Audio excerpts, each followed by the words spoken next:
And he's going to talk about immigration a lot tonight, even when it's not the subject that is being raised. And I'm going to actually do something really unusual, and I'm going to invite you to attend one of Donald Trump's rallies, because it's a really interesting thing to watch.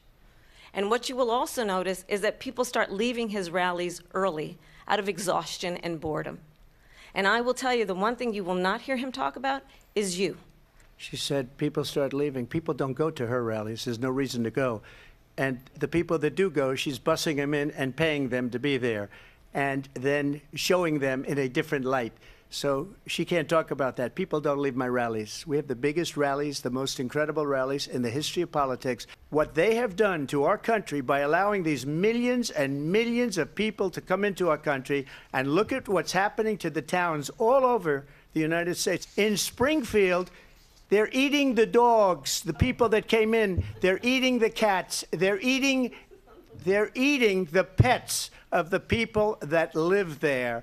And this is what's happening in our country, and it's a shame. The people on television say my dog was taken and used for food. I'm not taking this from but television. But the people I'm on television saying their manager. dog was eaten by the people that went there. Again, the Springfield city manager says there's no evidence of that. Vice We'll President find Harris, out. I'll let you respond to the rest of what you've heard. You talk about extreme. Why do you believe it's appropriate to weigh in on the racial identity of your opponent? I don't, and I don't care.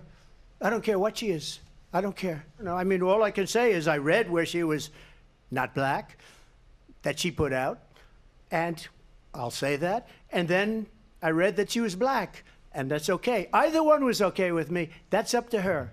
I mean, honestly, I think it's a tragedy that we have someone who wants to be president who has consistently, over the course of his career, attempted to use race to divide the American people. You know, I do believe that the vast majority of us know that we have so much more in common than what separates us, and we don't want this kind of approach that is just constantly trying to divide us, and especially by race. Millions of people let in, and all over the world, crime is down, all over the world except here. Crime here is up and through the roof. Well, I think this is so rich, coming from someone who has been prosecuted for national security crimes, economic crimes, election interference, has been found liable for sexual assault, and his next big court appearance is in November at his own criminal sentencing.